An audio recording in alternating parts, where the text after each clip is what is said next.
निरंतर प्रयास करने के बाद भी शास्त्रों के अनुसार कहे गए 5 महापाप मांस, मदिरा, द्रुत क्रीड़ा, व्यभिचार इत्यादि शरीर से जानकर हुए, इन्हें आपके समक्ष कबूल करके आपसे प्रार्थना है कि कोई प्रायश्चित बताएं महाराज जी, दंड दें। नहीं, हमारी प्रार्थना है कि सबसे बड़ा प्रायश्चित होता है अवलव नशानी अवनानशय।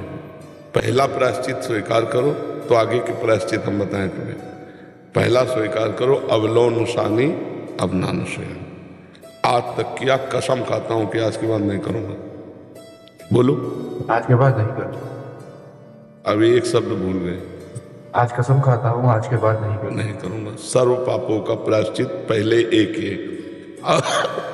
दूसरा, भगवान से प्रार्थना करो कि भगवान मुझे इतनी सामर्थ्य दो कि मैं एक संत के आगे कसम खाया कभी मैं भूल न कर बैठूं।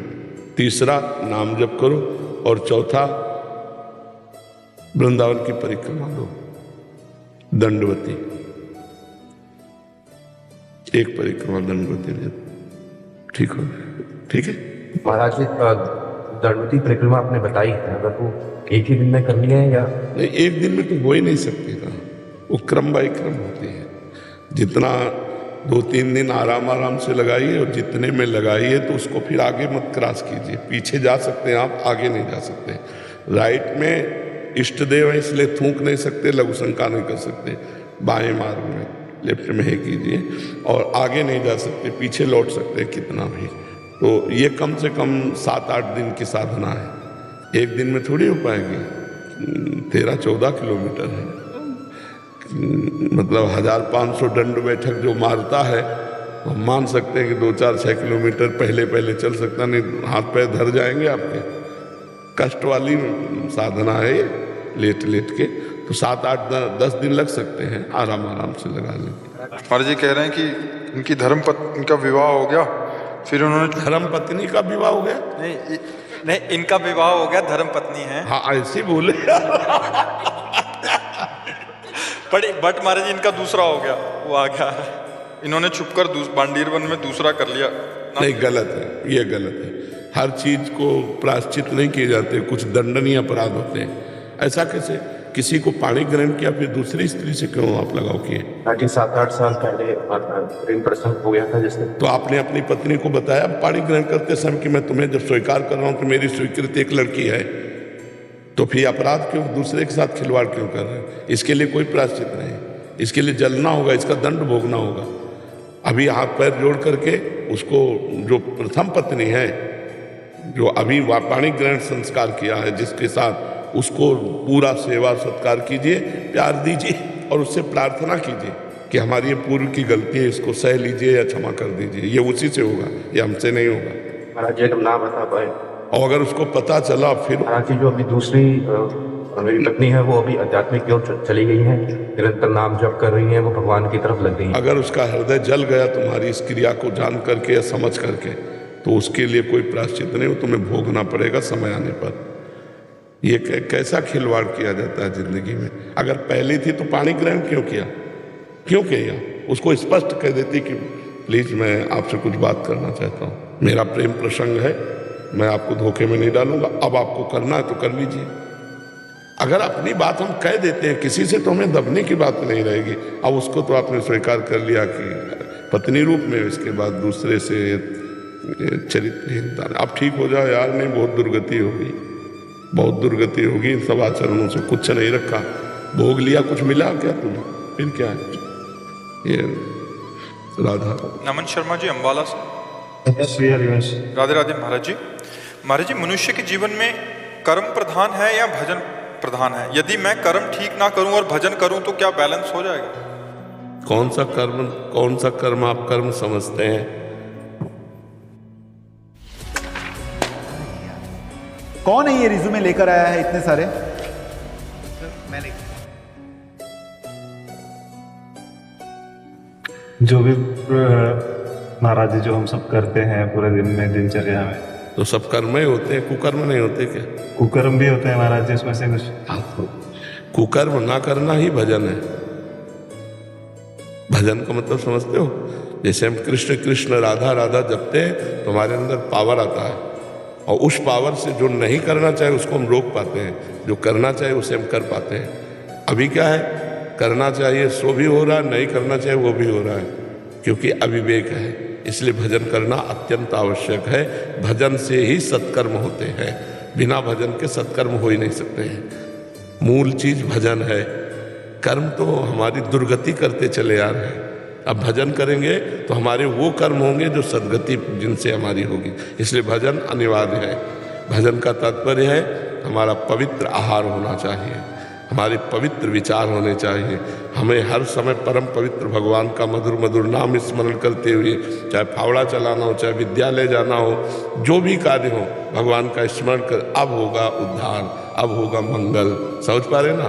नहीं तो अभी मन हमारा अच्छे काम के लिए सलाह देगा, थोड़ी देर में बुरे काम के लिए सलाह दे देगा, तो वो हो जाएगा निषिद्ध कर्म और ये हो जाएगा शुभ कर्म। लेकिन दोनों बांधने वाले, मुक्त करने वाला तो कोई कर्म बना ही नहीं, भजन। इसीलिए दोनों के बंधन में ना बने, न शुभ के, न अशुभ के, न सुख के, न दुख के, नाम जप करें। ठीक है? वशिष्ठ जी। श्री महाराज जी, आपके चरणों में कोटि कोटि प्रणाम। महाराज जी, आप कहते हैं कि भगवत प्राप्ति निसंकल्प होने पर होती है, परंतु ऐसा करने में बड़ी कठिनाई सी हो रही है। रोजमर्रा के कार्यों में कुछ ना कुछ तो गलती हो ही जाती है। बिल्कुल बच्चा, लेकिन भजन करोगे ना, नाम जप करोगे ना, तो वही पावर आ जाएगा जो अभी इस बच्चे से कह रहे थे। बिना भजन के वारि मथे ग्रत होए बरु सिकता ते बरु तेल, बिनु हरि भजन न भवतरी या सिद्धांत पेल। खूब राधा राधा राधा राधा नाम जप करो, माता पिता की सेवा करो, क्योंकि आप गृहस्थ बालक हो ना, और जो भी कार्य आपका मान लो पढ़ाई पढ़ रहे हो तो बड़ी एकाग्रता से उसको पढ़ो। वो भगवान की पूजा है। अध्ययन जो है ये भगवान की पूजा है। शास्त्रों का अध्ययन करो, नाम जप करो, माता पिता की सेवा करो। धीरे धीरे जब हृदय पवित्र होगा तब आप ये देख पाओगे कि मेरे संकल्प करने से कुछ नहीं, ये भगवान की त्रिगुणात्मिका माया से अपने आप सब करवाया जा रहा है। मैं नहीं कर रहा हूँ। गुणानुगुण वर्तनते मनुष्या पार्थ सर्वसा। सतोगुण रजोगुण तमोगुण अपने अपने अनुसार क्रियाएं करवा रहा है। मैं करता नहीं हूँ, मैं तो दृष्टा हूँ उस कार्य का। बढ़िया मुक्त हो जाओगे। अब भी दृष्टा हो लेकिन आप अपने को कर्ता माने हुए हो देहाभिमान के कारण, इसलिए आप बंधन युक्त हो।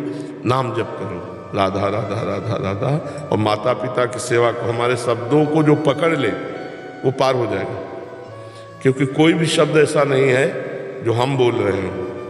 बस इतनी बात समझो। जो भी उत्तर है वो सीधे श्री भगवान से आता है। हम पढ़े लिखे, ये साउंड केवल है, वाणी श्री भगवान ही भेजते हैं। अगर उसे पकड़ लो तो अपने आप ठीक हो जाएगा। महाराज जी, अगर माता पिता सेवा ना मिला, हमारी भावना होनी चाहिए सेवा की।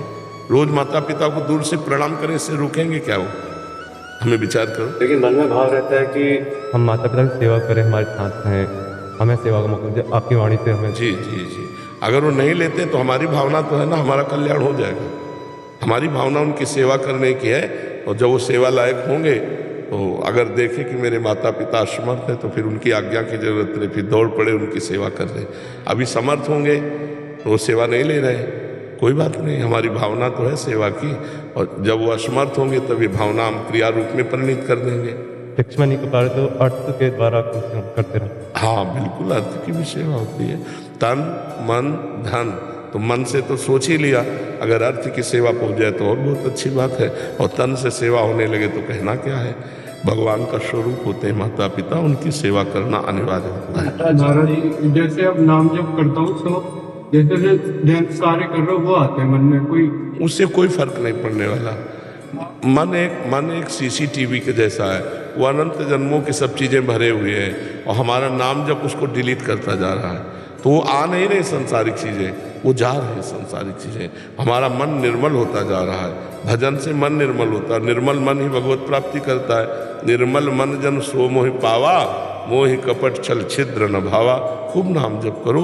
अगर संसारिक चिंतन हो रहा उससे कोई फर्क नहीं पड़ेगा, वो संसारिक चिंतन रोज करो, डिलीट हो रहा है, और नाम जप चल रहा है तो हम भगवान के नजदीक पहुंच रहे हैं। महाराज जी, मैंने 20 साल से गुरु किया है, लेकिन स्पेन से आया हूँ, लेकिन मेरा डिसिप्लिन नहीं बनता है। मेरे गुरुजी ने पूना के, आनंद आता है लेकिन मेरा दिनचर्या नहीं होती। और मेरे जीवन में बहुत कुछ हुआ है कि किन्ने जादू टोना कर दिया। मैं कैसा बच के आया हूँ, आपके पास आया हूँ, मुझे पता नहीं क्या ये चीजें होते हैं। महाराज जी, मेरे से हुए, मेरे पत्नी पर किए गए हैं। अब मेरे पास इसका जवाब इसलिए नहीं है क्योंकि हम केवल परमार्थ का उत्तर देते हैं। भगवत प्राप्त। डिसिप्लिन कैसा होगा मेरा? अब चूक ये बात तो आपको अपने गुरुजी से पूछनी चाहिए, क्योंकि हम जब बताएंगे तो कोई साधन बताएंगे और वो उचित नहीं रहता कि गुरु के होते हुए किसी और संत का साधन स्वीकार करे। या तो उस पर गुरु भाव हो और या फिर आप में गुरु देखता हूँ मेरे गुरु जी को। तो हम पहली बात तो कहते हैं कि यदि तुम नाम जप करते हो तो तुम्हारे ऊपर कोई जादू कर दे, ऐसा पैदा नहीं हुआ। नहीं, भारत का किसी भी जादूगर, किसी भी टोना, किसी तांत्रिक को बोलो हमारा प्रेमानंद नाम मोबाइल में फोटो होगी, वही फोटो से तंत्र कर दे। 12 घंटे खोल के बैठे रहते हैं, देखते ही रहते हैं। हम इसीलिए कह रहा हूँ आपसे कि अगर आपको विश्वास हो। अभी मेरा सिमरन कैसा होगा? बस अब नाम पकड़ो, कौन सा नाम जप करते हो? जो गुरुजी ने मंत्र दिया है कि नाम दिया है? मंत्र दिया है। मंत्र पवित्र दशा में नहीं जपा जाता, हर समय पवित्र थोड़ी रहते हो। हाँ, तो नाम नहीं दिया है मुझे। नाम जप करो। कौन सा आप बताइए? हम तो राधा राधा जपते हैं। राधा राधा जपो। हाँ, और पवित्र अवस्था में।